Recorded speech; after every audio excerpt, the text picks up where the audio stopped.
notice to the clerk.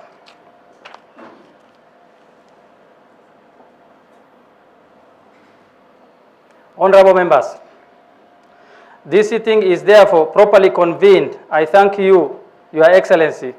It is also the custom of the County Assembly to recognize all invited guests. I therefore wish to recognize the following guests present.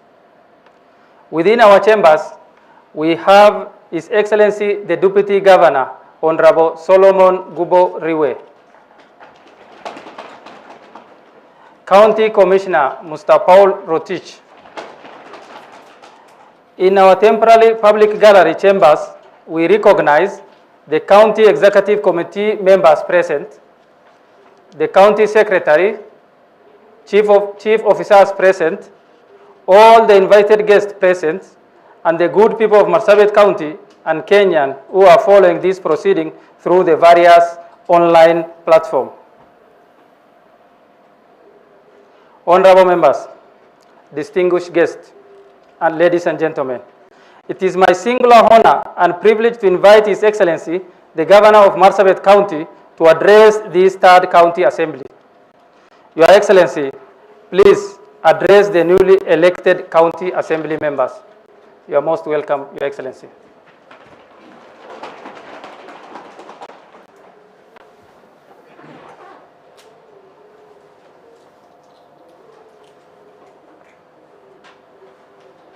The Speaker of Marsabit County Assembly, Honorable Edin Wario, the Honorable members of the Third County Assembly of Marsabit, it is with profound joy that I join you this afternoon for the official opening of Third County Assembly of Marsabit. I am deeply honored, but also profoundly humbled by the privilege to address this Third County Assembly during its inaugural sitting following the general election held on the 9th August 2022. I thank the Almighty God for all the blessings and favors He has bestowed upon us. Let me first and foremost congratulate honorable members of this assembly for the opportunity accorded to you, either through successful election or nomination, to be a member of the Third County Assembly of Marsabit. We have all been through a very grueling election campaigns, and I know winning the election or even getting the political party nomination to be in this assembly is not a walk in the park. Your presence here as members of the County Assembly reflects the enormous trust and the hope that the people of Marsabit have in your capacity to represent them for the next 5 years. Let me also take this opportunity to congratulate Honorable Edin Wario on his well-deserved election as the second Speaker of Marsabit County Assembly. Whilst the Speaker is not directly elected by the people, the fact that he is elected by the elected representative of the people makes him not just the Speaker of County Assembly, but a leader for all Marsabit people. I am confident that the new Speaker, together with members of this County Assembly, will remain focused on promoting the collective socio-economic and political aspirations of the great people of Marsabit. Mr. Speaker, devolution is one of the most celebrated milestones of our 2010 Constitution. The main objective of the devolution is to give powers of self-governance to the people, promote socio-economic development, and facilitate decentralization of state organs. The roles of the County Assembly and those of Executive are respectively set out in Sections 8 and Section 30 of the County Governments Act. In the spirit of the separation of powers, the Constitution has vested legislative and the oversight authority in the County Assembly. I have no doubt that honorable members are up to the task and that you will perform those roles diligently. The Constitution also bestows upon the executive the responsibility to implement county and national legislation within the county, as well as the management and coordination of the functions of the county administration and its departments. However, it is important to realize that for the county to effectively discharge its functions, there must exist of devolution, as much as they are noble, cannot be achieved if the two arms of the county government do not work together in harmony. To deliver on the objectives of devolution, we need to join hands, regardless of our political difference, to work towards realizing the collective dream of the MARSABIT people, the dream of prosperity, dream of unity, and the dream of a better future. If we allow confrontation of politics to prevail, then neither the executive nor the assembly will be able to carry out its functions, and the people who entrusted us with the noble duty of leading them will be greatly disadvantaged. Mr. Speaker, we are all aware that we are still going through the transition phase after the August 9 elections. It is not totally unexpected that during this phase, we have experienced certain operational and resource challenges. The opening of this assembly will set in motion most of our plans for this year and the years ahead. I will therefore highlight the plans I intend to pursue during my second term as your governor and on which I require your support. Mr. Speaker, we will pursue sustainable peace, inter-ethnic cohesion, and harmonious coexistence amongst MARSABIT communities. Honorable members will agree with me that peace is a prerequisite for any meaningful development to be realized.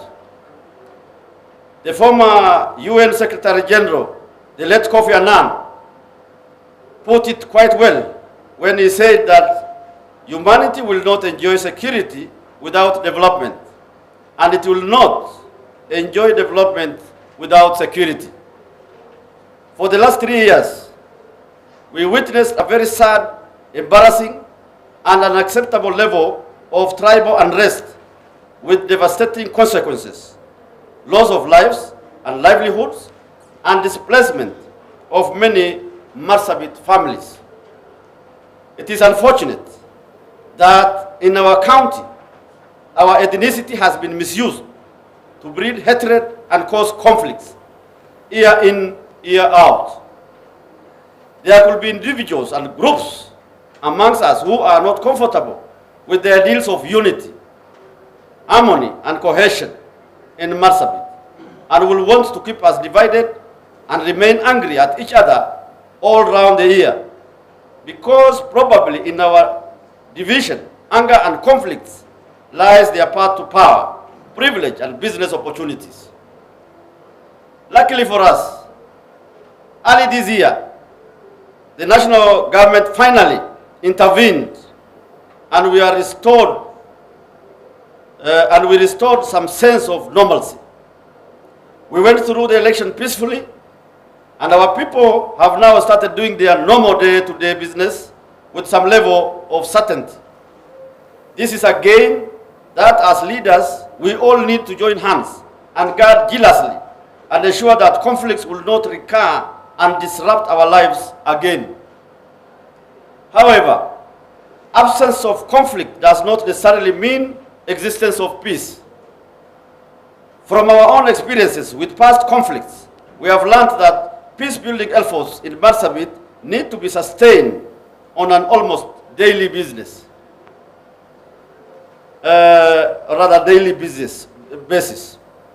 As we resolve existing conflicts, we must also manage new differences and emerging tensions through continuous monitoring, dialogue, and mediation before they lead to violence and the kind of bloodshed that we have witnessed.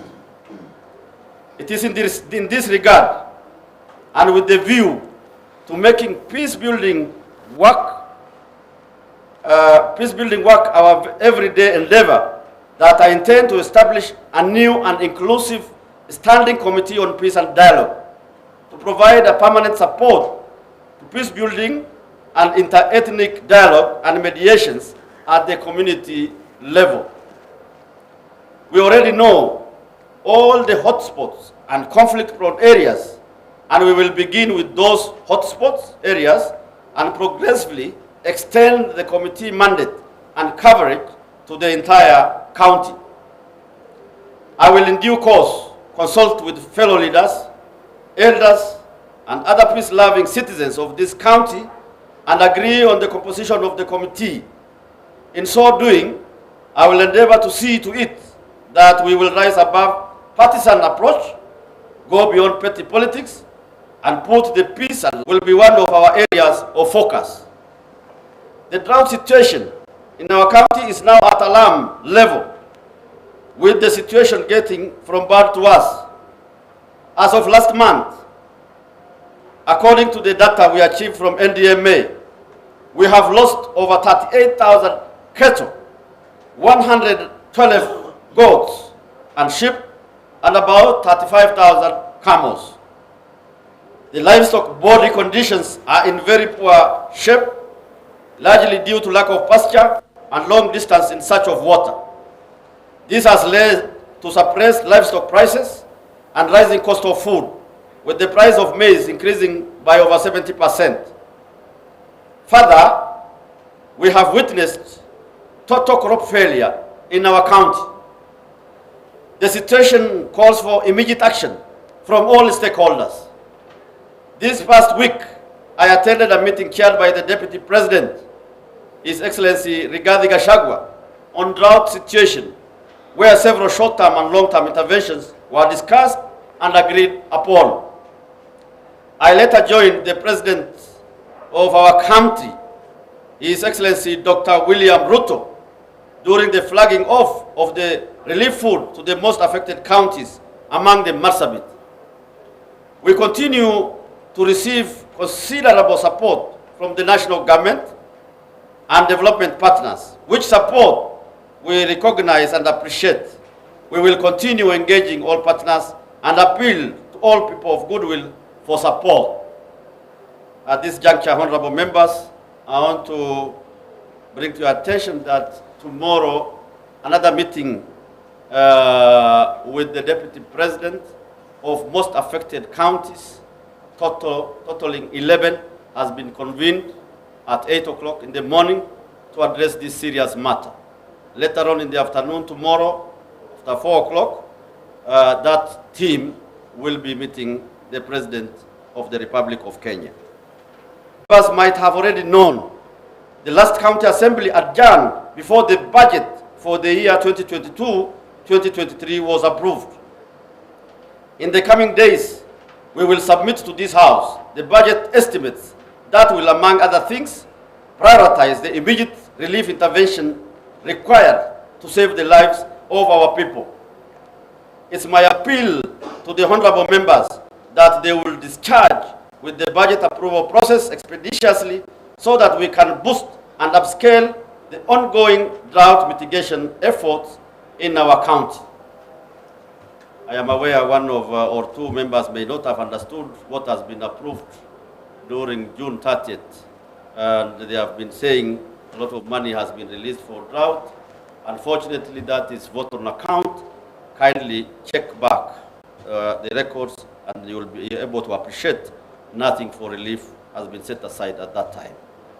Mr. Speaker, even as we consider short-term interventions, we should not forget that we are in for a long crisis caused by climate change. Climate change is a global phenomenon. Unpredictable weather patterns have simply made the rain-fed agriculture and even pastoralism, as we know, untenable. MARSABIT County is now a net importer of all foodstuffs, and we should ask ourselves how we should work towards reversing this situation. We need to proactively think and invest in a more scientific way of cushioning our people. While we cannot deal with the climate changes on our own, we can adapt even as we think of sustainable way out of the current situation. We have been working closely with other stakeholders on myriad of proposals, and just recently we developed a policy to guide us on how to deal with climate change. We will map areas across MARSABIT with potential for irrigation. Support to irrigated farming is one intervention we intend to pursue. We will engage more stakeholders on these proposals, and I will count on this House for support. Mr. Speaker, we will improve road infrastructure and increase road network in MARSABIT. Over the last 5 years, we opened up 378 kilometers of new roads to link pastoral communities to graze. The physical progress of the project currently stands at 70% of completion stage, and intend to complete the project before end of this financial year. We gravelled 1,375 kilometers of roads and graded another 300. Unfortunately, our road network is still less than 50% of our requirement, and substantial investment is required, which is beyond our capacity. The condition is made worse by the fact that only 8.6% of the county's road network is tarmacked. However, we will allocate resources as much as possible to increase our road network, improve existing road conditions and storm drainage, and enhance access to schools, hospitals across water points across our county. Mr. Speaker, I am happy to report that in partnership with the European Union and French Development Agency, we have secured funding under climate-proof rural roads program in arid and semi-arid lands to upgrade the following roads. Sololo Golole Uran roads will be upgraded to a low sill standard. Loglogo core roads will be upgraded. Notor Ilet road, about 80 kilometers, will be gravel. Sololo Madoadi Boyegoda roads will be graded. While in Saku constituency, the road connecting MARSABIT Old Slota through Saku Primary, through Masjid Rahman to the old cemetery will be tarmacked. Equally, the roads from Central Chief Office through Boruharo, through Mwangaza and back will be upgraded to bitumen standards. The funding have been approved and we await commencement of the projects. Mr. Speaker, we will intensify our efforts to transform healthcare services in MARSABIT. The importance we attach to the health of our people is reflected in the increased budgetary allocation to the health sector every year the past 5 years. The budget for health increased from Kenya shillings 1.7 billion in 2017 to 2.2 billion in the current financial year, which is a percentage increase from 22% to 28% of the revenue over the 5-year period. We have been focusing on strengthening human resource capacity for health service delivery, increasing the number of health facilities, and enhancing diagnostic and maternity services across the county. Going forward, we will focus on improving the quality of our health services while making it more affordable, accessible, and responsive to the needs of our people. We will complete the remaining works on MARSABIT Medical Training College so that before the end of the financial year, the college will admit the first batch of students. We will complete the ongoing construction of Sololo Level 4 Hospital and make it fully operational equally by the end of the financial year. We have begun design of upgrading Boruharo dispensary among other dispensaries to Level 4 Hospital, and we intend to make it fully functional during the second term in office. Towards the end of last financial year, we began discussion with our honorable members of assembly on our plans of purchasing one ambulance for every ward While we all agreed on the idea, we went into the election before we implemented the plan. Now that the current elected members of this House have an opportunity to actualize this idea, I look forward to engaging with the honorable members collectively and individually to fast track on the ambulance per ward plan. Mr. Speaker, we took over in 2017. Out of the total deliveries in MARSABIT, when we took over in 2017, out of the total deliveries in MARSABIT, only 37% were conducted in health facilities. Between 2018 and 2022, we constructed 8 new maternity units across this county. Today, 75% of all the deliveries in MARSABIT are done within the health centers. This is a clear indication that health and maternity services have become more accessible to more people in MARSABIT County. We will redouble our efforts so that all deliveries in MARSABIT will be done within health facilities in the near future. One problem we've been experiencing is the frequent shortages of medical supplies in our hospitals. This problem was mainly attributable to both serious delays in the release of funds to counties from the exchequer release delays, as well as an existing law that gives KEMSA monopoly in the supply of medical supplies to the counties. The good news now, Mr. Speaker, is that we, as the Council of Governors, have now gotten a court order from the High Court quashing the KEMSA monopoly. Now, going forward, we will be able to procure from other suppliers besides KEMSA. We hope the exchequer releases will equally be better under the new administration of His Excellency Dr. William Ruto. Mr. Speaker, we will sustain our investment to education and training services affordable and more accessible to more people in MARSABIT. Since 2017-2018, we constructed 120 new ECD classrooms, recruited 200 ECD regular teachers, 15 ECD education officers, and 360 ECD education teacher interns across MARSABIT. We will continue supporting all ECD centers with learning materials, and we will provide meals and dietary supplements to ECD learners. This will be important, especially in the current situation of drought and food scarcity in most of our homes. We will sustain our scholarship program for the bright secondary students from needy backgrounds. Our target is to support every year about 300 new students who will join for months, so that the total number of beneficiaries will be sustained at the current 1,500 students every year. Currently, about 60% of scholarship beneficiaries are in the national schools, including Alliance Boys, Alliance Girls, Lenana Boys, and Moi High School Kabarak, among other nationally prominent schools. The first batch of scholarship beneficiaries are now in Form 4 and will be sitting for their KCSE examinations in a month's time. Our promise to them is that county government will extend the scholarship for every beneficiary who qualifies admission into university. That promise still stands.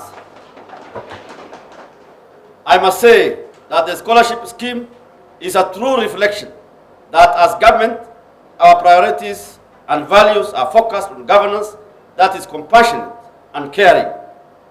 It is one program that, without doubt, addresses real needs of our real people. We will therefore do everything to not only sustain, but also upscale the scholarship program. Mr. Speaker, we will allocate resources to improve access to water in MARSABIT, both for domestic and livestock use. Over the past 5 years, we constructed 15 underground water storage facilities, erected 19 masonry tanks, dug 6 water pans, and drilled 34 boreholes in MARSABIT. We drilled boreholes in Ileret, Goricha, and Maikona areas of northern sub-county, among others. In Laisamis, we drilled boreholes in Loglogo, Ngurnit, Kurkum, Bala, and Ongeli, among others. Whilst in Moyale sub-county, we drilled boreholes in Lataka, Karbururi, Funankumbi, Godoma, and Sololo areas, among others. Despite our many interventions, the problem of water scarcity persists across the county, and we have sought the support of the national government on the sustainable solution to water problems. But as we work with the national government on the sustainable provision of water, we will in the meantime invest heavily in rainwater catchment and storage facilities. Our plan is to ensure that as many households as possible within the water scarce areas, starting with Saku sub-county here, will have at least one 5,000-liter water storage tank. As the honorable members are aware, we purchased in 2019 2 water cruisers each with a capacity of 20,000 liters to support the people of Sagante ward all around the year, where water has been a problem. We intend to replicate this effort to other wards in consultation with the respective members of county assembly once we assess the feasibility of such investments. Mr. Speaker, in agriculture, livestock and fisheries, our overall goal is to create a food secure county, increase household incomes, and achieve sustainable economic prosperity. Our aim is to increase crop production and productivity by providing high-quality seeds and support services. We also aim to increase livestock production and productivity in MARSABIT, safeguard livestock health, and promote trade in livestock and livestock products. Equally, increasing sustainable fish production for subsistence and commercial utilization is an objective I intend to realize during this second term in office. The biggest challenge we face in agriculture and livestock is the recurrent droughts. Consequently, MARSABIT still remains a very food insecure county. As I earlier noted, MARSABIT is a net importer of the staple food, but we are determined to ensure we reduce this gap through targeted long-term measures. We intend to make substantial investment in irrigated farming. In particular, we will pursue rehabilitation of irrigable lands in Kalacha, Songa, and Walda irrigation schemes. We will also expand the acreage of irrigation land in Loglogo and Kindisa areas, among others, where feasibility will point to viability. We will further commission feasibility studies to map areas within MARSABIT that has potential for irrigation farming. Mr. Speaker, we will enhance capacities of our fish folk and improve their access to market. Whilst fishing is a key activity in Loyangalani, Ileret, and the El Molo Bay, the fisher folks face great constraints in capacity, fish processing, and access to market. Since 2017, we have sought to address these constraints. We procured and distributed motorized fishing boats and supplied fishing gears to 475 practicing fishermen and women. We also established cold rooms in Ileret and Loyangalani and trained over 2,000 fishermen on fish business, processing, and marketing. We also employed marketing officers to support marketing of fish and fish products. These efforts resulted in increasing fish production in MARSABIT from 100 metric tons in 2017 to 350 metric tons in 2021. We will sustain our support to the fishermen so that we will be able to increase our fish production by 300% to reach 1,000 metric tons by the year 2025. We have already constructed, as one of my flagship projects, an ultra-modern fish processing factory in Loyangalani at a cost of Kenya shillings 100 million. We will fast-track the completion of the factory and provide necessary equipment to make it fully operational before the end of this financial year, with your support, honorable members. Mr. Speaker, we will improve physical planning and management of our land resources. Haphazard settlement in urban areas is notable characteristics in the entire county, posing a great challenge to the proper use and management of the land. Most settlements in urban areas were not planned in such a way that spaces for any development and public utilities can be designated. This phenomenon characterizes almost all existing and upcoming towns across MARSABIT. To correct this mess as much as possible, we will continue to pursue rigorous physical planning of all towns. We have developed integrated master plan for MARSABIT town and prepared physical development plans for most of our urban centers.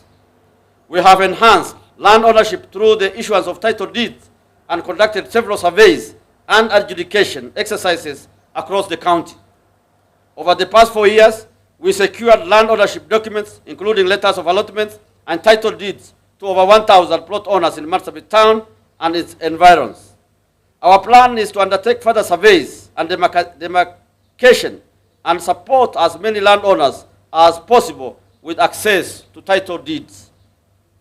In 2018, we upgraded MARSABIT town to municipality, and I conferred municipal charter to MARSABIT municipality. Now, our plan is to elevate Moyale to the status of municipality, while Laisamis, Northhor, Loyangalani, Maikona, and Sololo urban centers will be elevated to town status, whose affairs will be managed by town managers and town boards. Mr. Speaker, we will enhance people's participation in the affairs of MARSABIT County. As we are aware, Sections 87 to 92 of the County Government Act 2012 provide for citizen participation in decision-making on important matters which affect them. Section 89 of the same Act makes it our responsibility to respond to the citizens' petitions and challenges. As of necessity, therefore, our planning will continue to involve citizens at all levels, especially in the identification of ward-level priorities. I appeal to every member of County Assembly to fully engage with the county departments and the people in their wards in determining their priorities every year. It remains your responsibility, honorable members, to ensure that projects implemented in your wards, especially through the ward development allocation, are in line with the real demands on the ground and that the projects are implemented as proposed. Mr. Speaker, allow me to remind us once again that the people of MARSABIT County have high expectations from us. They expect us to unite them and take them to a better future together. They need services delivered to them. It will be unwise for anyone to choose the path of division and conflicts just to advance some narrow, limited, and transient interests. I am the governor of this county, and you are the people's representative in this assembly, because the people of MARSABIT decided in their wisdom that we be so. Time has now come when we must roll up our sleeves and move our people towards prosperity. The only viable path to our prosperity, collectively and individually, is to build the kind of relationship that will make life in MARSABIT better for us all. Relations that can allow us work together and focus all thoughts and energy on liberating our people from the shackles of poverty and build a better life for our children. We must take concerted actions, not just to end our individual political differences, but we must also work together to develop MARSABIT County, establish peace, and build the road to dignity for the people of MARSABIT.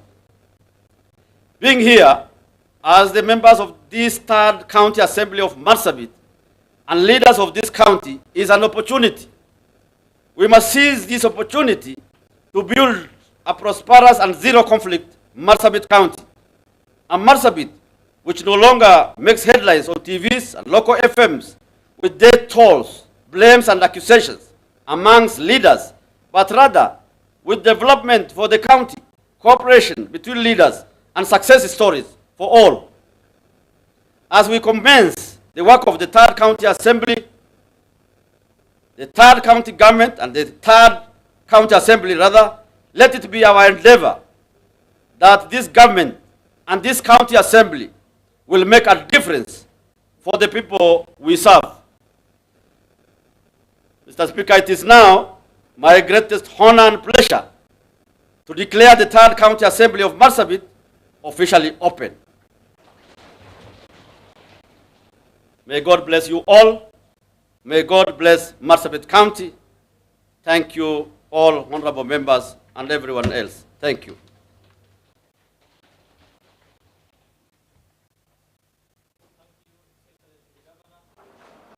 Thank you so much. Your Excellency, the Governor, honorable members, and all protocols observed, we come to conclusion of the business of the day, and it is now time to adjourn the House. The House stand adjourned until Wednesday, 5th October 2022 at 9:30 in the Assembly Chamber. Your Excellency, honorable members, I take this opportunity to invite you and our guests to a photo session as guided by our protocols and communication team, and a reception within the Assembly premises.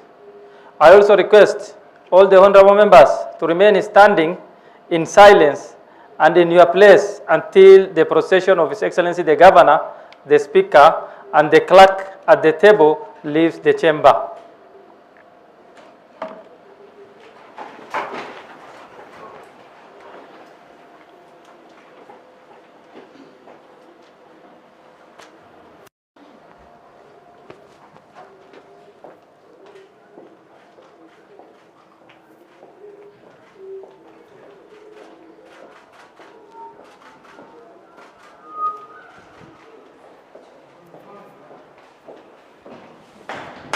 Thank you so much. Asante sana.